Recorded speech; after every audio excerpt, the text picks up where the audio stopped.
Shalom à toutes et à tous. On est très content de retrouver le professeur Thierry Noir Tanapika et on continue à développer donc le Maharal de Prague pour Midreshet Yehuda Manitou Bechavod. Il faut que tu me donnes la possibilité de partager mon écran. On y est.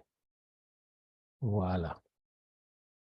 Très bien. Vous me voyez en double parce que j'ai essayé de voir si je pouvais avoir un écran de plus pour vous voir, mais ça ne marche pas tellement mieux. Je peux effectivement voir un petit peu plus, mais pas beaucoup. Bon, c'est pas grave. En tout cas, si vous me voyez double, c'est pas parce que vous avez trop vu. Bien, alors, ça fait un bon moment qu'on ne s'est pas rencontrés, mais et surtout que la dernière fois, on s'est rencontrés pour parler d'autre chose. Donc, il va falloir que je fasse un petit rappel sur ce où nous étions maintenant. Nous avons commencé l'étude du Perek Yud Aleph, le 11e Perek, le 11e chapitre. Oui, on a convenu depuis le début qu'on ne pourrait pas étudier tout le livre d'affilée, parce qu'on le prenait en continu, page après page. Je crois que on arriverait peut-être au rythme auquel nous allons à l'âge de la retraite de nos petits-enfants. Alors, on voit un certain nombre de choses. De toute façon, ça vous laisse aussi la possibilité, tout seul, tranquillement, à la maison, d'étudier les choses que nous n'aurons pas étudiées ensemble. Et le chapitre en question vient nous parler de Bechirat Israël, du choix qu'a fait Akadosh Baruch Hu d'Israël. Et on avait commencé à voir un certain nombre de choses autour de l'appellation d'Israël sous le terme de Banim, de fils. Bene El Chai, il y a différentes expressions qui sont utilisées dans la Torah ou dans les Nevi'im pour nous parler de cela. Et ce qui est très important, c'est donc que le Maharal va développer dans ce chapitre, ou il développe dans ce chapitre, le fait que le lien entre Akadosh Baruch Hu et Israël est le lien de père à fils et que c'est un lien éternel. Pourquoi y a-t-il un besoin de cela? Une des raisons à laquelle on peut penser, c'est tout simplement que l'Église catholique a prétendu qu'Akadosh Baruch Hu s'était terriblement fâché parce qu'Israël avait fauté, et qu'il avait donc décidé de les abandonner, de les mettre de côté, et de choisir quelqu'un d'autre, et de faire un nouveau testament. Et donc, ils prétendaient, eux, être le Vérus Israël, être le vrai Israël.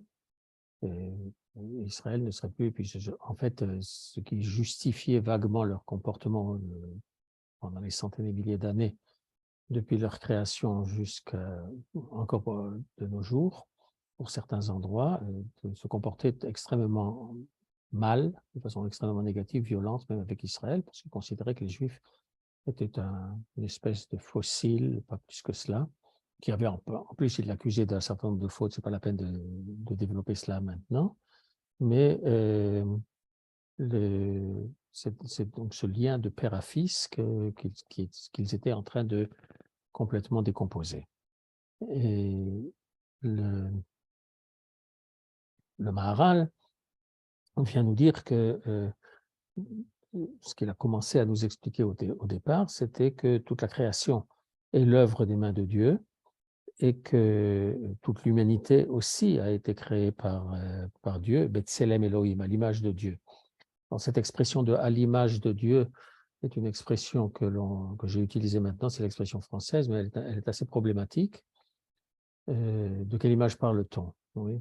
C'est arrivé que, par exemple, le Vatican, l'Église catholique, s'en prennent à des gens qui voulaient publier des livres. Vous savez qu'à l'époque, en Europe, il fallait impérativement avoir l'imprimature du Vatican, de la papauté. Ce n'est pas seulement l'imprimature, le droit d'imprimer, mais il y avait aussi un truc qui s'appelait nihil obstat.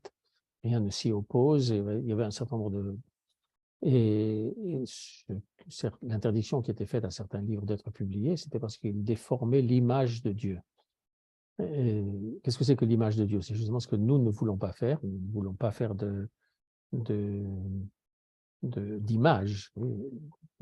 Il n'a pas d'image. Donc, quand on parle de faire quelque chose à l'image de Dieu, en fait, Betselem Elohim bara otam, c'est à l'image que lui s'est faite de ce que devait être l'homme. Mais c'est vrai pour tout le monde.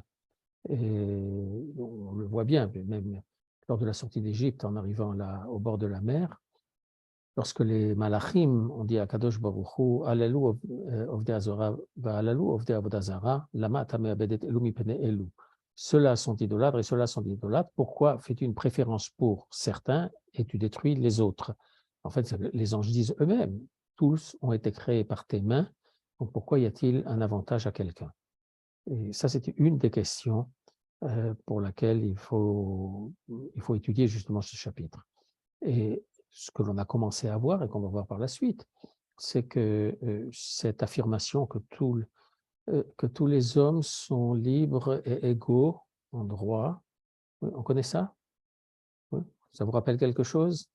C'est le début de la Déclaration universelle des droits de l'homme. Enfin bon, ça a commencé par la Déclaration des droits de l'homme qui avait été éditée par la...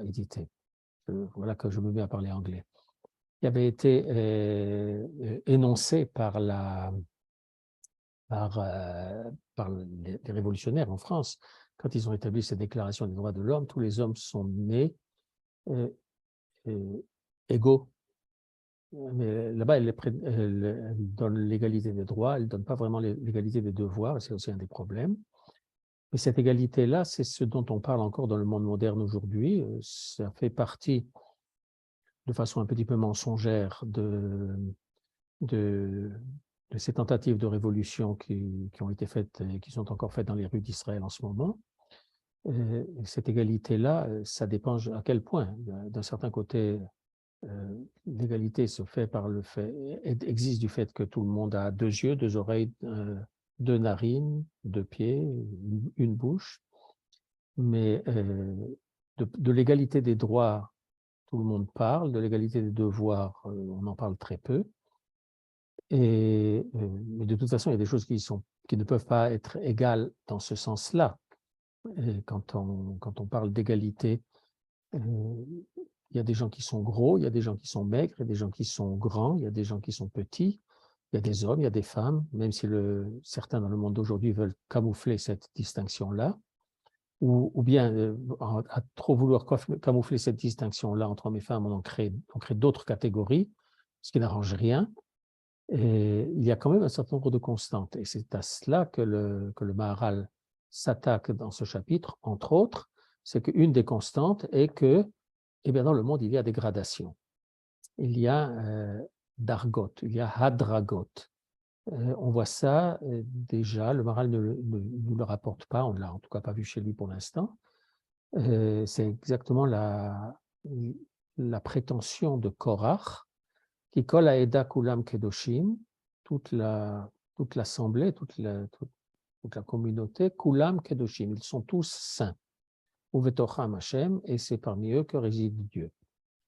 Et vous connaissez ces 2 midrashim qui sont ramenés à ce sujet. Là, c'est que Korach est venu avec un talit qui était entièrement en fil d'azur. Talit shekula trelet. On connaît cette expression-là, c'est devenu une expression idiomatique. Talit shekula trelet, ça veut dire que tout est parfait, tout est impeccable. Donc il est venu avec un talit qui était entièrement fait de fil trelet, et il a posé la question, est-ce qu'il faut y mettre des tzitzit? Et Moshe Rabbeinu lui a dit oui. Sur quoi Korach s'est moqué de Moshe en disant un talit qui est entièrement fait en trelet, et c'est simplement le rajout d'un fil au coin qui va le rendre cachère, de qui tu te moques?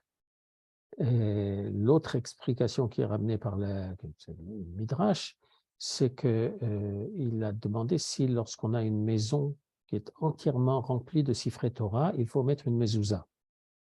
Et Moshe lui a dit oui. Il dit, mais de qui tu te moques? La maison est pleine de sifrei Torah entiers. C'est parce que tu vas rajouter un petit bout de parchemin de 10 cm sur 10 cm avec 2 parchiotes dedans, c'est ça qui va assurer la cacheroute de la maison. De qui tu te moques? En fait, le Midrash nous ramène ces 2 choses-là parce que ça correspond aux 2 parachutes qui étaient immédiatement avant, à la fin de Parashat Shlach Lecha. Dans quelques semaines, on va lire tout ça. Mais en tout cas, la volonté de Korach était d'énoncer une uniformité, en fait. Quand on parle d'égalité, ça peut être une certaine forme d'uniformité.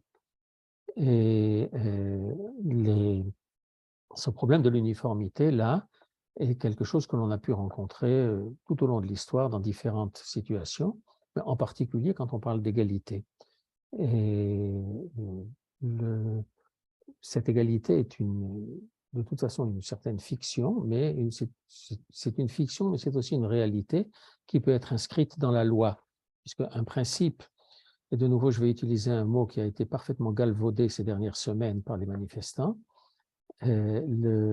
quand on parle de démocratie, alors il y a différentes formes de démocratie, mais il y en a une, par exemple, qui comprend la possibilité du suffrage universel, dans lequel le principe est que une personne, une voix, et que la voix que la personne exprime, son suffrage qu'elle exprime lors des élections, eh bien, n'est pas dépendante de son statut social.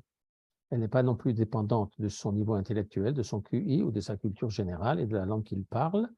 Et c'est pour ça d'ailleurs que beaucoup de partis politiques font des efforts terribles pour pouvoir sortir des maisons de retraite des gens qui sont assez, pire que dépendants, qui sont quelquefois même pas indépendants du point de vue de la pensée, mais comme ils ont encore leurs droits civiques, alors ils les tirent de là-bas pour les faire voter pour eux-mêmes, pour ce parti en question. Parce qu'une personne, une voix, et peu importe quel est son niveau, quel est son handicap ou pas d'handicap. Et c'est à cela que Moshe a dû avoir affaire et qu'il a dû répondre. En fait, le monde est construit avec des gradations. Et tout le monde, il y a des égalités en droit, oui, on a droit à l'éducation, on a droit au logement, on a droit à... Il y a beaucoup de choses qui, de toute façon, ne sont pas liées à une égalité, ni physique, ni autre, malheureusement. Il y a des gens qui naissent avec un défaut. Et alors, ils vont porter plainte. Effectivement, il y a eu des cas. En Amérique, ça se fait parce qu'en Amérique, c'est le pays souvent de toutes les exagérations, où il est arrivé que des enfants qui sont nés avec un handicap aient traîné leurs parents devant les tribunaux pour l'avoir fait naître. C'est arrivé. Je ne sais pas quelle a été la réponse des tribunaux, mais peu importe, le fait même de pouvoir penser à cette chose-là est quelque chose de tout à fait aberrant. Alors le Maharal vient nous parler de ces gradations-là, en disant que tout le monde n'est pas au même niveau et qu'il y a des différences de statut, et qu'entre autres, il y en a un qui va s'exprimer dans le Asher Bachar Banu, que Dieu nous a choisi, Mikol Ha'amim, parmi toutes les nations. Il va falloir comprendre ce que c'est un petit peu ce choix, mais l'essentiel du chapitre va être consacré à comprendre pourquoi Am Israël est appelé Banim Atem Lachem Elokechem, vous êtes des fils pour l'Éternel, votre Dieu. Et donc ces idées de gradation-là vont être extrêmement importantes. Et de la même façon qu'on peut le comprendre déjà maintenant, quand quelqu'un a en face de lui deux enfants, l'un c'est son fils et l'autre c'est le fils des voisins, il est évident que son rapport avec son propre fils n'est pas le même que celui avec le fils des voisins. Une autre chose qui va apparaître là-dedans, c'est que le lien de père à fils, bon, je dis tout ça au masculin parce que c'est de cette façon-là que la Torah le dit et de cette façon-là que le Maharal va l'exprimer. Il est parfaitement évident qu'on parle de la même chose quand il s'agit d'un rapport de père à fille ou de la mère au fils ou de la mère à la fille. Il s'agit de alors bon, on va faire plaisir à ceux qui parlent de parent 1 et parent 2. Non, pas vraiment. Mais et tout simplement, la relation du parent à l'enfant est une relation qui est quelque chose de parfaitement indissociable.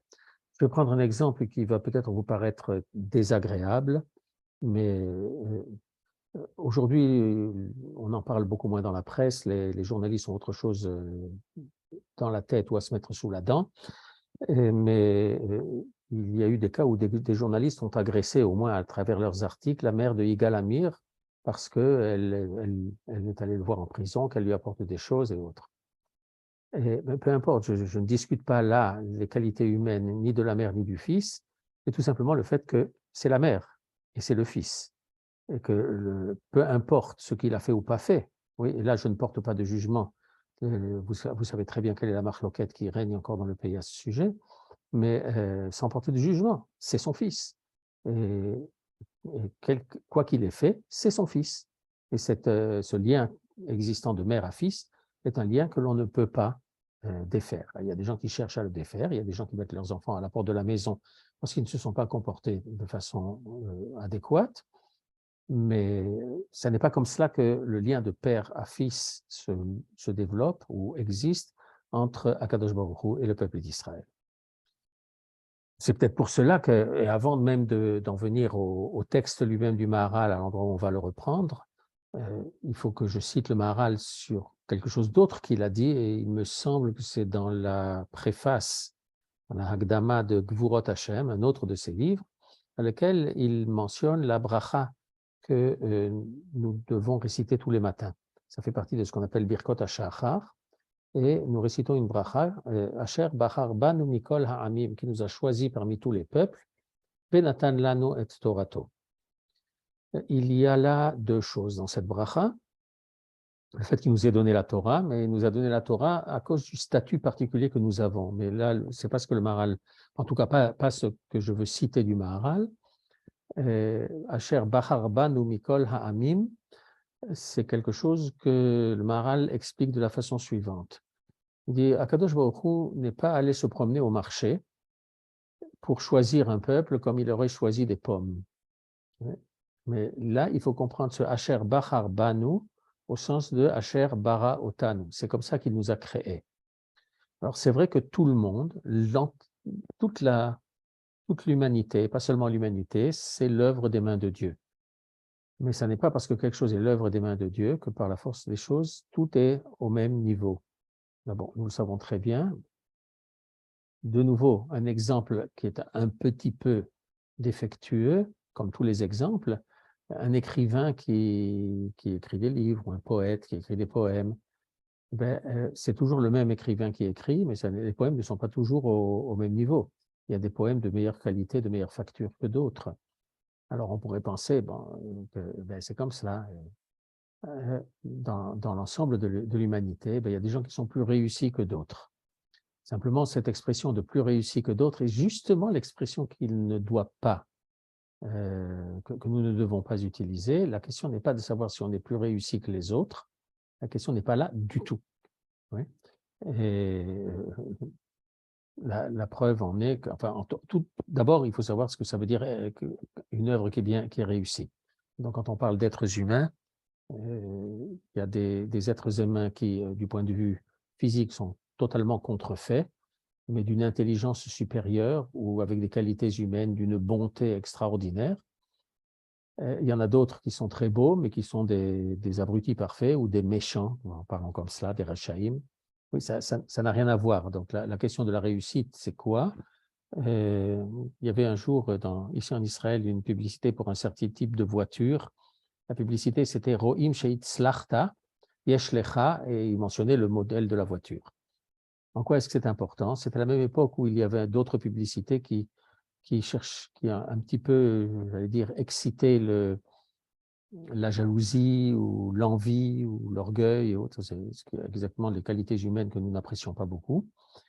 Et donc, ça n'est pas ça la question. Donc, qu'est-ce que c'est la réussite? Il y a des gens qui vont le juger sur un plan financier et d'autres qui le jugeront sur un autre plan.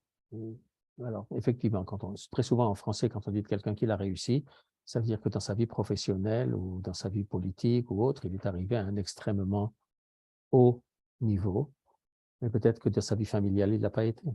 Alors, tout dépend de quoi on parle. Voilà, alors ça fait une très très longue introduction ou réintroduction à ce que l'on était en train d'étudier là. Et le fait que Akadosh Baruch Hu parle de nous comme de ses fils, alors qu'il ne parle pas des peuples du monde comme de ses fils, même s'il les considère comme la création de ses mains, malgré tout, il y a là une différence de gradation pour un certain projet, pour un certain type de relation. Peut-être que c'est le moment de faire une légère digression vers ailleurs.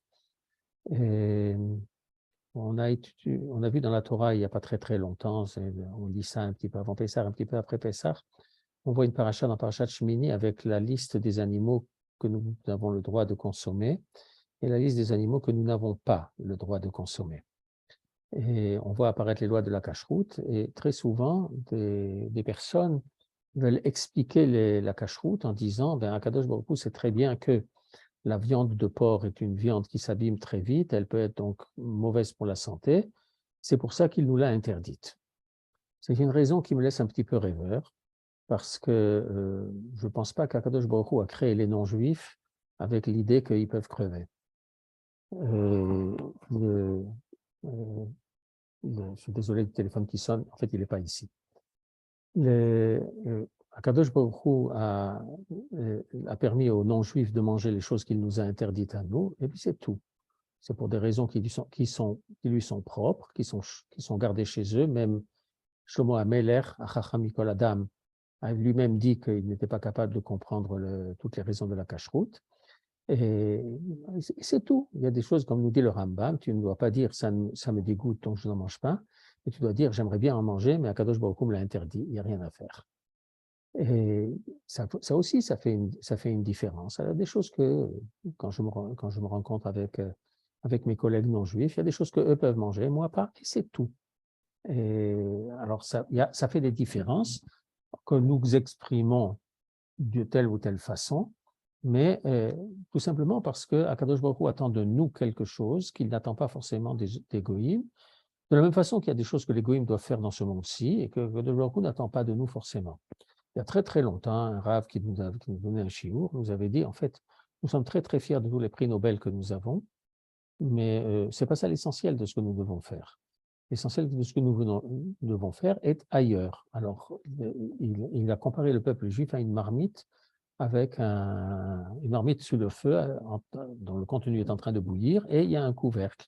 Et de temps en temps, les bouillonnements et la vapeur soulèvent le couvercle et il y a un jet de vapeur qui sort. Et il nous disait, en fait, Am Israël, c'est cette marmite-là qui est en attente de quelque chose. Ça bout, ça bout, ça bout. Et puis, de temps en temps, il y a un jet de vapeur qui sort. Il nous disait, ça, c'est les prix Nobel qu'on a. C'est important, c'est bien, on en est très content, mais ce n'est pas ça l'essentiel. Quel est l'essentiel? L'essentiel, c'est ce lien de père à fils, d'Akadosh Baruch Hu avec Am Israël. Il y a différentes descriptions. Shir HaShirim décrit Am Israël d'une autre façon, mais c'est ce lien qui est là. Bon, je crois qu'il est quand même temps de revenir au texte du Maharal. Vous l'avez devant les yeux. Et j'espère qu'il était en caractère suffisamment grand. On va donc revenir ici. Et je suis donc au Perek Kama de Kiddushin, dans le premier chapitre du Maseret Kiddushin, Maseret du Talmud Bavli. Et donc, on va voir dans ce premier chapitre de Kiddushin, on va nous expliquer un certain nombre de versets. Banim atem lachem elokechem, vous êtes les fils de l'Éternel votre Dieu. Ça, c'est dans Devarim, c'est une parashat, c'est dans parashat, c'est dans Vaetranan. C'est dans Vaetranan. Oui, je crois bien que c'est dans Vaetranan. Bon. Banim atem lachem elokechem. Bisman she'atem noragim minhag banim, lorsque vous vous comportez comme des fils se comportent, atem kruim banim, vous êtes appelés fils. En atem noragim minhag banim, vous ne vous comportez pas comme des fils doivent le faire. En atem kruim banim, alors vous n'êtes pas appelés des fils, livré Rabbi Yehuda. C'est Rabbi Yehuda qui le dit. Vous savez que quand on entend parler de Rabbi Yehuda, si c'est dans la Mishnah, c'est Rabbi Yehuda Bar Ilai. Mais ici, c'est vraisemblablement, oui, c'est Rabbi Yehuda. Rabbi Yehuda Bar Ilai. Rabbi Meir Omer, Ben kach ou ben kach, atem kruyim banim, shenemar, banim sechalim hema. D'une manière comme de l'autre, vous êtes de toute façon appelés des fils. Puisqu'il est dit, c'est chez Yirmiyahu, Jérémie, banim sechalim atem. Vous êtes des fils pas très intelligents. Ve Omer, il est aussi dit, ça c'est dans Devarim, en fait à la fin de Devarim, Parashat Azinu, Banim lo emun bam, des fils en qui on ne peut pas faire confiance, on ne peut pas se reposer sur eux. Et vous savez que Parashat Haazinu est une paracha qui décrit énormément de travers d'Am Israël. C'est en fait une continuation des klalotes qu'il y a dans Kitavo. Il y a des choses très très dures qui sont écrites dans Parashat Haazinu. Entre autres, là, ça décrit le peuple juif quand il est au plus bas niveau possible. Banim Loemunda sont des fils, mais des fils sur qui on ne peut pas se reposer. Et Ve'omer, et dans Yeshayahu, Isaïe, Zera Mereim Banim Mashritim. Ça, c'est dans une haftara qu'on connaît, on la lit un peu avant Tisha B'Av. Enfin, en tout cas, l'année dernière, on l'a lu. Zera Mereim Banim Mashritim, une descendance qui fait le mal, Banim Mashritim, des fils destructeurs. Ve'omer, chez Oshéa, le prophète Osée, Ve'haya mispar bnei Israël kechol hayam, asher lo yimad ve'lo yisafer, Ve'haya bimkom asher ye'amer lahem lo ami atem, ye'amer lahem bnei el chai. Les prophéties de Oshéa ne sont pas forcément simples à comprendre, mais là, Ve'haya mispar bnei Israël kechol hayam, et le nombre de bnei Israël sera comme le sable de la mer, Asher lo yimad ve'lo yisafer, qui est incommensurable et incontable. Ve'haya bimkom asher ye'amer lahem lo ami atem, et il arrivera un moment où, au lieu de leur dire vous n'êtes pas mon peuple, ye'amer lahem bnei el chai, vous êtes les fils du Dieu vivant. Bon, on va lire jusqu'au bout et après on reviendra. Maï ve'omer. Alors pourquoi ve'omer? Et il dit, et il dit, et il dit. Oui. Ve'chitema. Oui, c'est un principe qu'on peut avoir quelquefois. Quand on nous demande de justifier une certaine action, un principe assez fréquent est de dire que si tu estimes nécessaire de donner deux raisons, c'est qu'aucune des deux n'est suffisante et aucune des deux ne répond réellement à la question.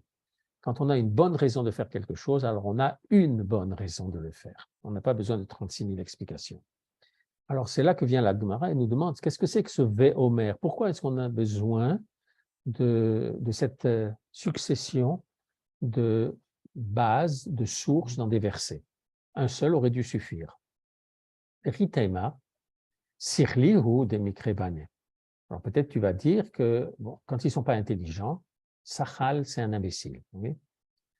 C'est intéressant parce que Sechel, l'intelligence, l'esprit, ça s'écrit avec un sin smali, et là c'est Sachal avec un samer, mais souvent le sin et le samer peuvent s'échanger, ce qui veut dire qu'on va se retrouver en fait qu'on a là deux contraires qui s'expriment à peu près par les mêmes lettres.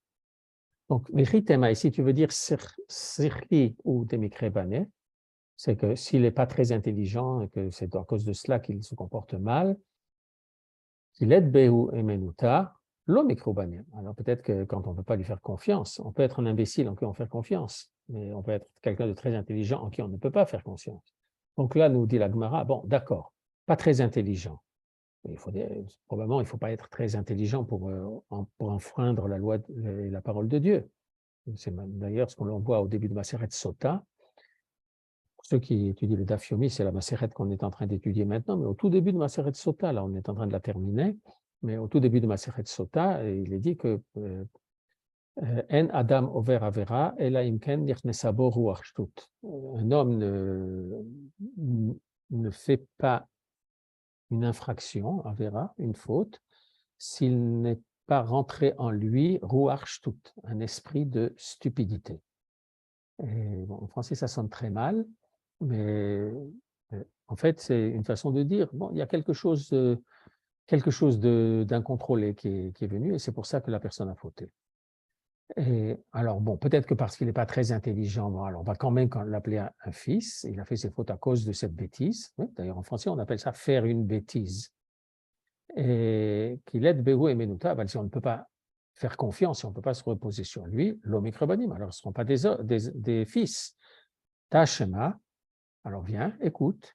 Ve'omer banim lo emunbam. Tu vois bien qu'on te le dit, ce sont des fils sur qui on ne peut pas se reposer. D'accord, bon, alors les deux premières catégories, pas très intelligents, pas de confiance. Veritema, qui let behu emenuta, mais alors s'il n'y a pas tu peux dire, s'il n'y a pas de confiance en eux, alors ils sont malgré tout appelés des fils, qui palchou le avodat kochavim lo mikrobanim, lorsqu'ils servent, lorsqu'ils sont idolâtres. Palchou, le faléar, c'est servir, c'est adorer, avodat kochavim, lo mikrobanim, alors ils ne vont pas être appelés des fils. Tashema, viens, écoute. Ve omer, zera mereim banim ashchetim. C'est une descendance de gens qui font le mal, des fils destructeurs, c'est de ça qu'on parle, d'idolâtrie, et tu vois que malgré tout, on les appelle des fils. Vechiteima, et alors tu peux dire banim mashritim ou des micros. D'accord, on va les appeler banim mashritim, des fils destructeurs.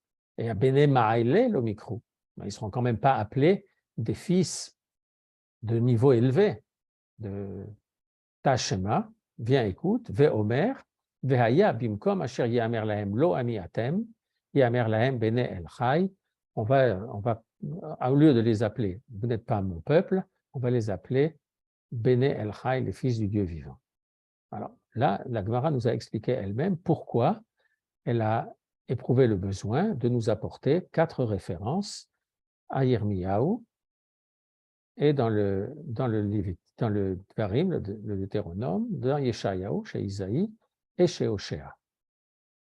Alors là, il y a une très très grande différence et on peut comprendre qu'effectivement, quand on a cette expression-là, ces 2 expressions, une qui est bannie mais l'autre qui est ami, on peut comprendre effectivement qu'il y a une distinction entre les deux et qu'être appelé le fils, c'est quelque chose de beaucoup plus proche. Ça exprime une proximité, ça exprime un amour. Oui, d'ailleurs, quand on parle de mon fils, c'est quelque chose de... Ça exprime vraiment une proximité. Et ça peut arriver quelquefois même que des personnes avec qui nous n'avons pas de lien de parenté, une personne plus âgée que nous va s'adresser à nous et va nous appeler mon fils ou ma fille. Comme ça, c'est une façon assez gentille de parler. Il y a, quand on veut parler d'Am Israël en termes d'éloignement, alors on va vouloir en parler autrement qu'en termes de fils. Et tout ce que le Maharal nous dit, et c'est pour ça que je prends tout ce temps-là, c'est pour nous exprimer le fait que ce lien est un lien qui ne peut pas s'annuler. Et on va voir par la suite que ça a une importance extrêmement grande dans une autre situation. C'est une situation que l'on peut quelquefois rencontrer. Je vais vous raconter quelque chose que vous avez probablement oublié parce que ça n'a pas dû faire partie de nos préoccupations centrales. Il y a eu une époque où le grand rabbin de Paris était né juif. Il s'est converti relativement tôt au catholicisme. Il a monté tous les échelons de l'Église catholique au point de devenir l'archevêque de Paris, ce qui n'est pas rien, cardinal, archevêque de Paris. Et bon, lui prétendait que c'était de cette façon-là qu'il accomplissait son judaïsme. Bon, on n'a pas besoin d'en dire plus pour être convaincu que nous ne sommes pas d'accord avec lui. Mais je veux simplement rappeler un événement. Quand il est mort, il y a eu une grande cérémonie à la cathédrale à Paris. Mais quand le cercueil est sorti de la cathédrale, sa famille, qui était des Juifs, l'attendait dehors. Et là, le cercueil s'est arrêté, les porteurs se sont arrêtés. On leur laissait le temps de dire Kaddish. Après, bon, la cérémonie chrétienne a continué, mais la famille a exprimé d'une façon extrêmement émouvante que Afal pi shechata Yehudi, même s'il a fauté, malgré tout, il est juif. Et c'est même probablement dans un cas comme ça qu'il y a encore plus besoin de dire Kaddish, parce que les endeuillés disent Kaddish tout simplement parce que Yitgadal ve Yitkadash Shem Rabba, ça vraiment je fais un détour, c'est parce que soit agrandit ton saint nom, ton grand nom, ben, tout simplement parce que le Kiddush Hashem qui était fait par la personne qui est maintenant décédée, ce Kiddush Hashem s'est arrêté, eh ben, il faut le remplacer. Alors, pour essayer de remplacer le manque de Kiddush Hashem par le départ de cette personne, alors les endeuillés, eux, disent Kaddish pour essayer de compléter. un peu essayer de compléter le trou qui est là, la grande lacune qui a été faite. Dans le cas de la personne dont j'ai parlé, il y a effectivement beaucoup à faire, et même de son vivant. Et malgré tout, comme ça, il y avait la famille a exprimé le « Afalpi shechata yehudihu » et bien qu'il est fauté, il est juif. Maintenant, cette question-là s'est posée et on la rencontre. On l'a rencontrée chez certains poskim, on la rencontre encore aujourd'hui parce qu'on entend des gens qui en parlent comme cela, justement quand ils disent eh bon, très bien, et si un juif a voulu se convertir à une autre religion? Il y a une époque où ça n'existait pas, mais il y a eu des époques où ça s'est fait. Au Moyen-Âge, ça s'est beaucoup fait en Espagne, en France, sous la pression de l'Inquisition, pour différentes raisons. Ça s'est fait en Allemagne au XIXe siècle de façon assez vaste et autre. Et donc, il y avait certains poskim qui disaient, ben, à partir du moment où il s'est converti à une autre religion, ben, terminé, il n'est plus juif. On connaît un goy assez dangereux qui nous a fait un mal fou il y a 80 ans et un peu avant. Et pour lui, toute cette affaire-là était parfaitement inexistante. Et quand quelqu'un était né juif, il était né juif, ou même s'il n'avait qu'un quart de sang juif, on sait très bien ce qu'il en a fait. Et toujours est-il que la halakha, en définitive, n'est pas d'accord avec cela. Et quand un juif abandonne le judaïsme pour se convertir à autre chose, eh bien, la Torah le considère encore comme juif. Un mauvais juif, si je peux me permettre cette expression-là, mais le considère encore comme étant un juif et il peut revenir. Et il peut faire tchouva et revenir et intégrer sa place à l'intérieur. Il y a des cas où c'était tellement extrême ce qu'il a fait qu'on organise une cérémonie de retour au judaïsme. On a connu quelques cas comme cela. La question se pose dans le cas de conversion. Oui. Lorsqu'une personne se convertit au judaïsme, c'est le travail du Beddin de se convaincre que la personne va effectivement rentrer dans le peuple juif de façon normale, et entre autres, ça veut dire accomplir Torah ou mitzvot. Parce que faire rentrer quelqu'un qui est un juif, qui n'accomplit pas Torah ou mitzvot, c'est faire pencher la balance des mérites et du contraire, c'est la faire pencher du mauvais côté. Si on fait rentrer une personne qui va, en fait, ne pas accomplir la Torah et les mitzvot qu'elle devrait maintenant, puisqu'elle est rentrée pour faire partie du peuple juif. Et c'est pour ça que le Beddin fait ce qu'il fait et qu'on entend toutes ces critiques de gens qui ne comprennent pas franchement ce que fait le Beddin. Et donc, c'est facile de critiquer. C'est vrai qu'il y a des choses qui peuvent être améliorées, mais enfin bon, ma question n'est pas là. Et donc, le Beddin doit se convaincre que. Toujours est-il qu'il y a eu des cas, et on en a connu, de gens qui se sont convertis, mais c'était une conversion, ce qu'on appelle en hébreu minapé velachutz. En fait, il n'avait aucune intention de faire quoi que ce soit. Il y avait une actrice de cinéma célèbre en France qui l'a fait pour épouser un juif tunisien. Et on sait très bien que sa conversion ne valait pas tripette. D'ailleurs, c'est une des pires antisémites que la Terre ait portée aujourd'hui. Et la question s'est posée. Donc, quelqu'un qui s'est converti et qui abandonne Torah ou mitzvot, est-ce que ça veut dire qu'il redevient goy? Est-ce que c'est un juif qui se comporte mal, et comme tous les juifs, ça porte tort à l'ensemble du peuple juif, et il faut espérer essayer de le pousser à faire tchouva. Moi, je ne vais pas vous donner la réponse de tout ça, parce que c'est une discussion, c'est une marloquette extrêmement importante chez les poskim, mais je crois que dans des cas très très rares, il y aurait un bédine qui déclarerait que la personne n'est pas juive en réalité, ou elle trouverait un défaut dans le processus de la conversion, mais le principe général est Afalpi Shechata Yehudi, ou bien qu'il est fauté, il est juif. Et même si Akadosh Baruch Hu, dans certains cas, va dire quelque chose qui fait sentir un certain éloignement, donc c'est quelque chose que l'on peut comprendre quand des parents réprimandent leur enfant. Ils lui expriment quelque chose de dur, ils le regardent durement, ils ont un visage beaucoup plus fermé et autres. Mais malgré tout, c'est leur enfant, c'est leur fils, c'est leur fille, et l'amour de l'enfant est toujours là. Et c'est justement par amour de l'enfant qu'ils le réprimandent pour le remettre dans le droit chemin, parce qu'il y a des choses qu'on est obligé de faire, quelquefois de façon un petit peu difficile. C'est ça, en fait, cette différence entre dire ami ou lo ami. Parce qu'en fait, on a banim, ami, de lo ami. Banim, c'est l'expression qui va parler vraiment de cette intimité que l'on a, le lien de père à fils que l'on a avec Akadosh Baruch Hu.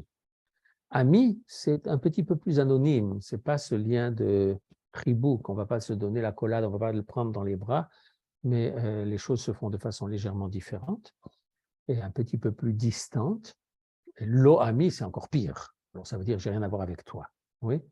Quand la Torah exprime ou le Navi en termes de lo, pas quelque chose, c'est ce qu'il y a de pire. Oui. Comme dans Sefer Bereshit, va yomer Elokim lo tov. Eyot à Adam levado. Oui. On va traduire, ça n'est pas bien que l'homme soit seul. Mais la Torah n'a pas dit ra, elle a dit lo tov. Et si elle avait dit ra, on aurait pu comprendre qu'il y a un petit peu de tov qui est là quelque part, mais quand elle dit lo tov, ça veut dire qu'il n'y a rien de bien. Donc lo ami, c'est vraiment un rejet complet. Et là, le prophète vient nous dire, on ne va pas te dire lo ami, mais bene el chai. Vous êtes les fils du Dieu vivant. C'est en fait une proximité extrêmement grande. Alors, le Maharal va nous expliquer maintenant un petit peu plus de ce que je vous ai dit là maintenant, et on va essayer d'y aller. Alors, je suis à la ligne 40.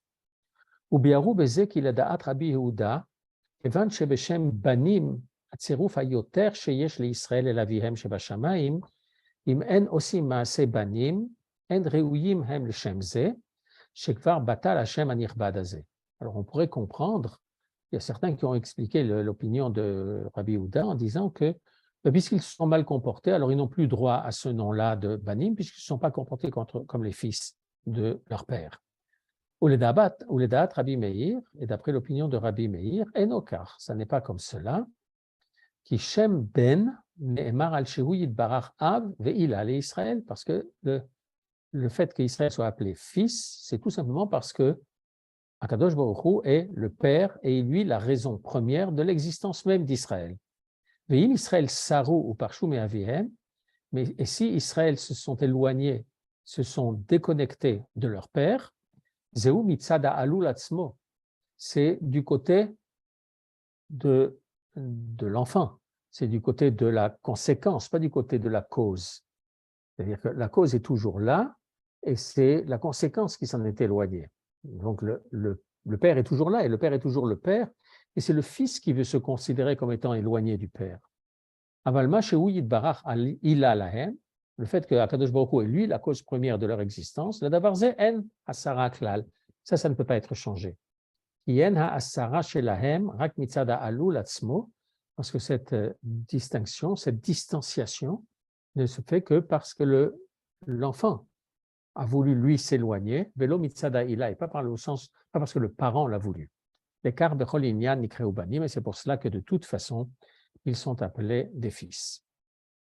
Et ka'amar Rabbi Meir, loze bilvad shnekreu banim kasher hem schalim, on va maintenant voir ce que nous dit Rabbi Meir. Ce n'est pas seulement qu'ils sont appelés des fils, même quand ils sont plus ou moins stupides et qu'ils fautent, au perush schalim kasher hem ne'edarim achorma, qui sont exempts de toute sagesse, parce qu'ils devraient avoir cette sagesse-là, ou bishvil aider kinyan achorma, en raou sheitbatel behem shem banim. C'est pas parce qu'il y a cette chorma qui n'est plus là, ou qui n'est pas là, c'est pas pour autant qu'ils ne sont pas les fils.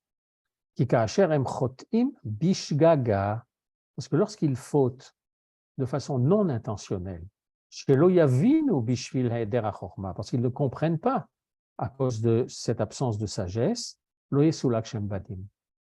Vous voyez, là, la première chose que nous fait rentrer le Maharal, c'est cette notion de chotim bishgaga. Et quand quelqu'un fait une faute, une transgression sur un interdit, oui, ou même ne pas accomplir une mitzvah positive, quand quelqu'un fait une faute, il peut y avoir plusieurs raisons à cela. Une des raisons, c'est qu'il ne savait pas que la chose était interdite. Oui.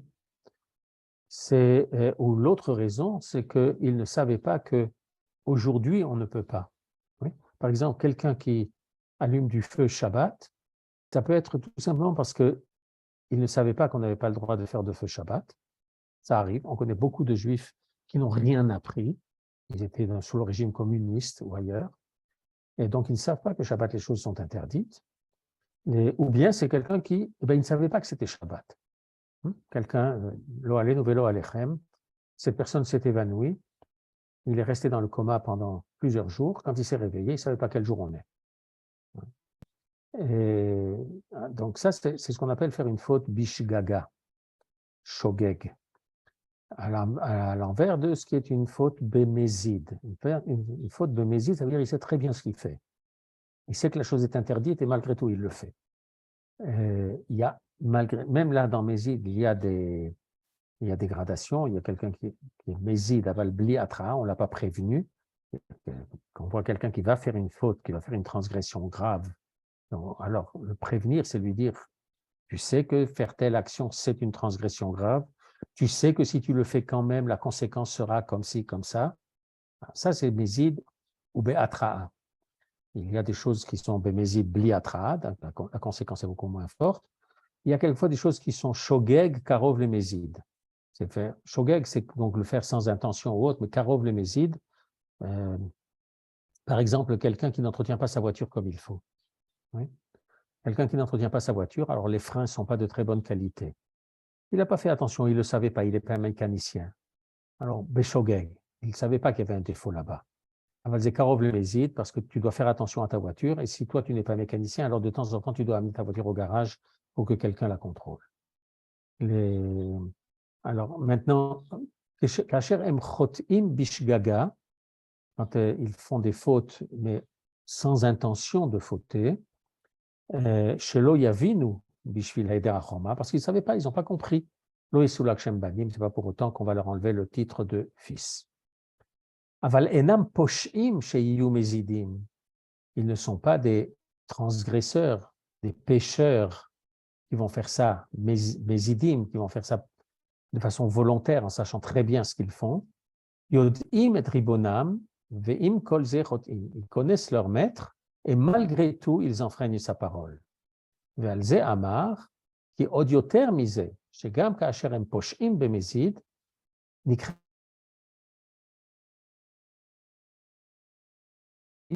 shene'emar banim lo emun, sont des fils sur lesquels on ne peut pas se reposer. Bien que le père enseigne, réprimande, prévient ses fils, et les fils savent que c'est leur père, et donc il a l'autorité pour leur dire les choses qu'il leur dit, et malgré tout on ne peut pas se reposer sur eux, de toute façon on les appelle des fils. L'osé bilvad, et la afim dvekim legamre ba'avodat gilulim.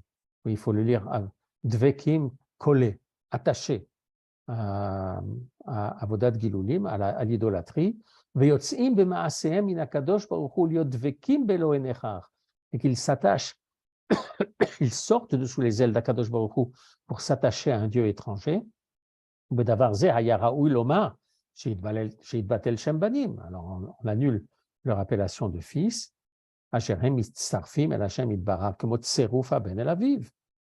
peut plus les appeler comme ça, parce qu'un père et le fils, c'est un lien extrêmement proche. Même là-dessus, on les appelle les fils d'Akadosh Baruch Hu. Il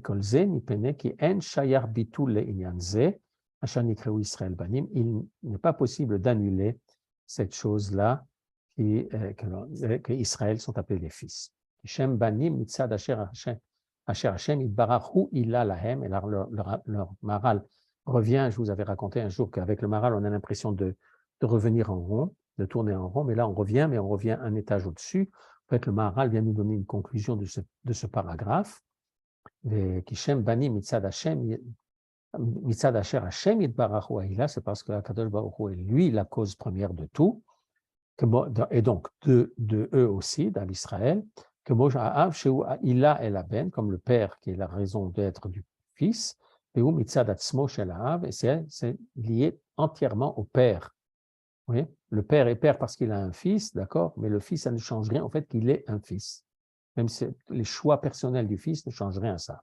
Et d'avarze en shinuilo, ça n'a aucun changement. Bechol chet asher yasu, quelle que soit la faute qu'ils vont accomplir,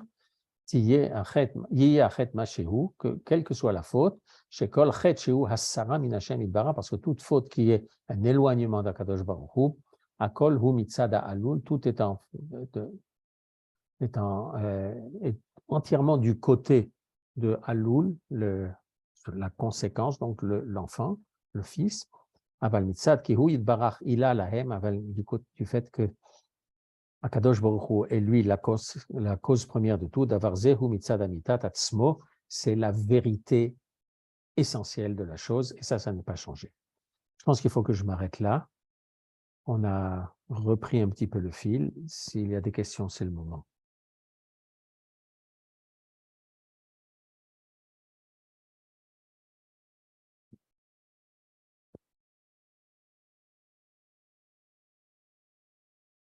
Voilà. S'il n'y a pas de questions, alors on va se séparer jusqu'à la prochaine fois.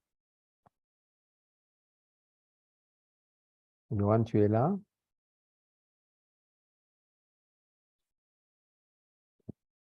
Apparemment pas.